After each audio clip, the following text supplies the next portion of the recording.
আছেন আজকের এই অনুষ্ঠানে সবাইকে আমার আন্তরিক ধন্যবাদ, নমস্কার, কৃতজ্ঞতা, প্রণাম ইত্যাদি নিবেদন করি।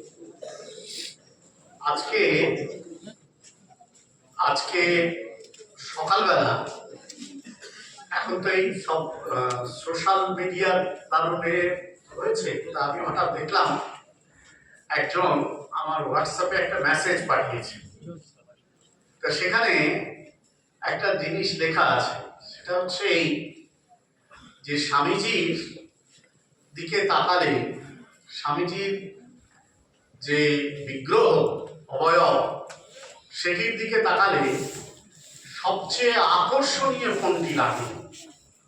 তারপরে উত্তর দিচ্ছেন যে স্বামীজির চোখ, যে যারা স্বামীজির চোখের দিকে তাকিয়েছে তারা কিন্তু আর কখনো চোখটা ফেরাতে পারেনি। একটা অদ্ভুত আকর্ষণীয় সম্মোহনী শক্তি রয়েছে। আমার মনে পড়ে গেল আরেকটি ঘটনার কথা, আরেকজনের কথা। স্বামীজি, তোমরা তো শুনলে একটু আগেও একজন বক্তা বললেন যে স্বামীজি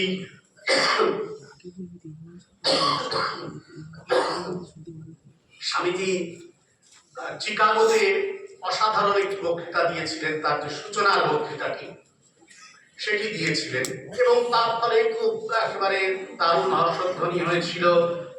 সংবাদপত্রগুলো তার কথা খুব ছেপেছিল।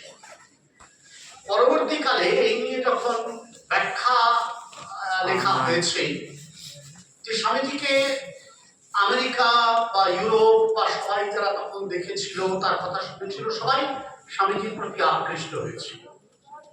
এখন জিজ্ঞাসা করছেন কেউ কেউ যে স্বামীজির এই যে বক্তৃতা শুনে তারা আকৃষ্ট হয়েছিল কেন, কি ছিল সেই বক্তৃতার মধ্যে? তার উত্তর দিচ্ছেন খুব সুন্দর বেরিলুই বার করে পরবর্তীকালে। সে বলছেন যে আমাদের আজকে মনে হয় স্বামীজির কথার মধ্যে নিশ্চয়ই দারুণ কিছু মশলা ছিল, রসদ ছিল, যা স্বামীজিকে এত আকর্ষণীয় ব্যক্তিত্বে পরিণত করেছিল। কিন্তু তার চেয়ে বেশি ছিল স্বামীজির মধ্যে থাকা একটি ব্যক্তিত্ব। স্বামীজি যখন মঞ্চে আবির্ভূত হচ্ছেন তখন সেই ব্যক্তিত্বটা সবাইকে মেসমেরাইজ করে রাখত, সম্মোহিত করে রাখত। এইটি পরবর্তীকালে যারা স্বামীজির সম্পর্কে আলোচনা করছেন তারা অনেকেই বলছে যে তার একটি অদ্ভুত রকমের ব্যক্তিত্ব ছিল। চোখের মধ্য দিয়ে সেই হয়তো ব্যক্তিত্বটাই প্রকাশিত হতো। আমি একটা ঘটনা শুনেছি, এটা কিন্তু বাস্তব ঘটনা। আমাদের হাওড়ায় একটি স্কুল আছে স্বামীজির নামে, খুব বিখ্যাত স্কুল, বিবেকানন্দ ইনস্টিটিউশন নাম দিয়ে। সেই স্কুলে খুব বড় বড় সন্ন্যাসীরা একসময় পড়াশোনা করেছেন, খুব বিখ্যাত শিক্ষকরা পড়িয়েছেন, এখনো সেই স্কুলটি রয়েছে। সেই স্কুলের একজন খুব প্রধান শিক্ষক ছিলেন। তা একবার একটি ছেলে, সে কোনো কারণে একটি অন্যায় করেছে, একটি মিথ্যে কথা বলেছে, কিন্তু সে সেটি স্বীকার করছে না। তখন সেই মাস্টারমশাই, প্রধান শিক্ষক মহাশয়, ছেলেটিকে নিয়ে যান সেই স্কুলে যে ওঠবার সিঁড়িটি আছে বিল্ডিং এ, এখনো একই রকম ভাবে রয়েছে। সেই একতলা থেকে দোতলায় উঠবার সিঁড়িতে একটা স্বামীজির ছবি টাঙানো আছে। সিঁড়ি দিয়ে যারা উঠবে না তারা দেখতে পাবে, এখনো সেই ছবিটি আছে, আমি গেছি, দেখেছি। তা তিনি ওই ছেলেটিকে ওই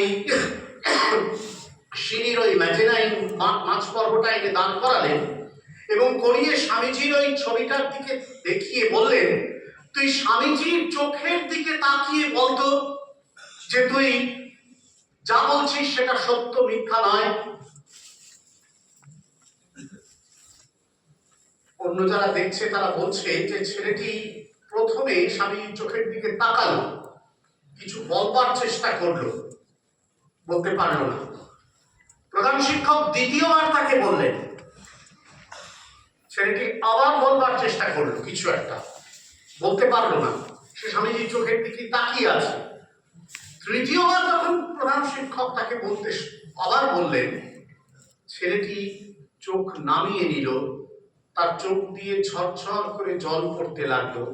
সে বলল, না, আমি মিথ্যে কথা বলেছি। স্বামীজির এই ব্যক্তিত্ব, এবং সেই ব্যক্তিত্ব প্রকাশিত হচ্ছে যে অদ্ভুত চোখের দিক মধ্য দিয়ে, সেটি এভাবেই অনেক যুগ পরেও হয়তো মানুষের মধ্যেকার বিবেককে আহত করবে। আমার একটি অদ্ভুত অন্য আরেকটি ঘটনা মনে আছে, তোমাদেরকে বলতেই পারি। সেটি আমাদের ছাত্র জীবনের কথা। আমরা ছাত্র জীবনে কলকাতা বিশ্ববিদ্যালয়ে আমাদের উচ্চতর শিক্ষায় পড়াশোনা করতে গিয়েছিলাম। তা এরকম একটি 12ই জানুয়ারি, আমাদের অবশ্য 12ই জানুয়ারিতে অনুষ্ঠানটি হয়নি, অনুষ্ঠানটি হওয়ার কথা হলো পরে, কয়েকদিন পরে আর কি অনুষ্ঠানটি হওয়ার কথা হলো। কিন্তু সেটা তো রামকৃষ্ণ মিশন নয়, একটা হলে অনুষ্ঠান হওয়ার কথা ছিল। হলে ম্যাক্সিমাম 200 জন ছাত্রছাত্রী, শিক্ষক শিক্ষিকা বসতে পারেন। তা আমরা যারা মূলত উদ্যোক্তাদের মধ্যে ছিলাম, কয়েকজন ছাত্রছাত্রী এবং কয়েকজন মাস্টারমশাই, তারা গিয়ে দেখলাম যে যখন অনুষ্ঠান শুরু হওয়ার কথা, পারফরমাররা সবাই এসে গেছে, কিন্তু এটা কি করা যাবে, অনুষ্ঠান তো শুরু করবো কি করবো না, 10 মিনিট 15 মিনিট 20 মিনিট প্রায় দেরি করে। তা আমরা ঠিক করলাম না, আস্তে আস্তে শুরু করি। তা একটু নিজেদের মধ্যে মনে হচ্ছে যে এরকম একেবারে 100 জনের হলে 10-15 জন বসে আছে, শুরু করবো, কিরকম একটা লাগবে।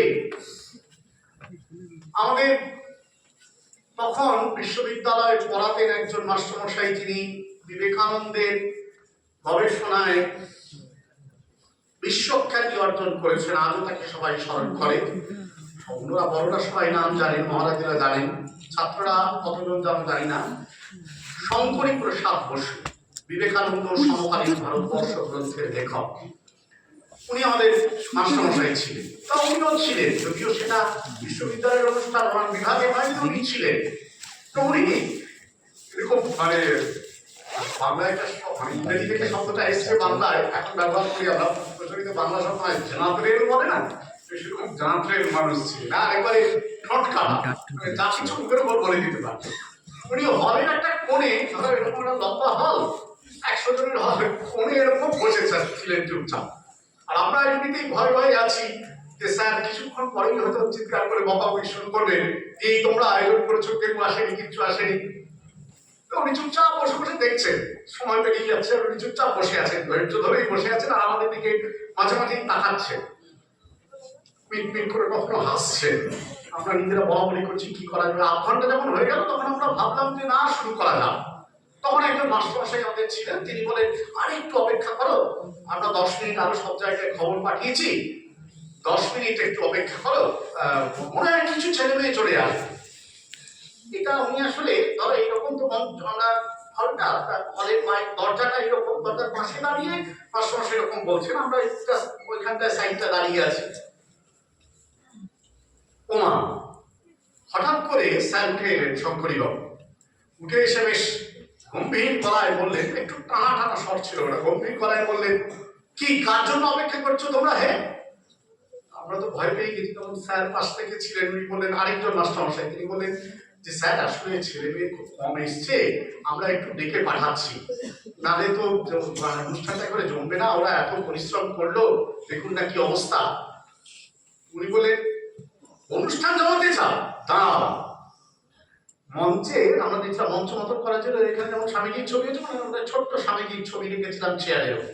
উনি ওই চেয়ারটা, ছবিটা সহ তুলে ঘরের মাঝখানে একটা বেঞ্চের উপর রাখবেন, বলেন এবার শুরু করো, স্বামীজির দিকে তাকিয়ে অনুষ্ঠান করো, দেখি, দেখবে আপনা থেকে জমে যাবে, করো, এক্ষুনি শুরু করো।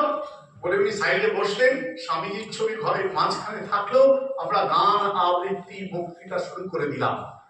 10-15 জন ছিল, তাদের মধ্যেই করলাম, সত্যি সত্যি অনুষ্ঠান জমে গেল। সবচেয়ে আকর্ষণীয় হচ্ছে, অনুষ্ঠান যখন শেষ হলো, দেখলাম ঘরে 3 ধরনের জায়গা নেই, প্রচুর লোক জুটে গেছে কোথা থেকে। স্যার যখন অনুষ্ঠান শেষ হলো, স্যার তখন উঠে দাঁড়িয়ে বললেন, এটা মনে রাখবে সারা জীবন, যা করবে স্বামীজির দিকে তাকিয়ে করবে, তাহলে কারোর জন্য অপেক্ষা করতে হবে না। তিনিও কারোর জন্য অপেক্ষা করেননি, তোমরাও করবে না। অসাধারণ এই মানে জীবন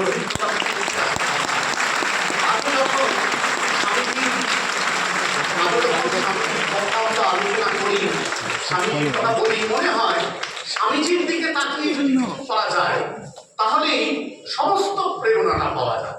তিনি হচ্ছেন এরকম একটা অদ্ভুত প্রেরণা উৎস।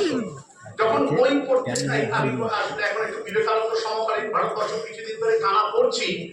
কালকেই একটা পাতায় দেখলাম শঙ্করী বাবু স্যার লিখছেন একটা জায়গায় যে স্বামীজির পাশ্চাত্যে বক্তৃতা হয়ে গেছে, কিন্তু আমাদের এখানকার বেশ কিছু পত্র পত্রিকা কোনো খবর ছাপেনি।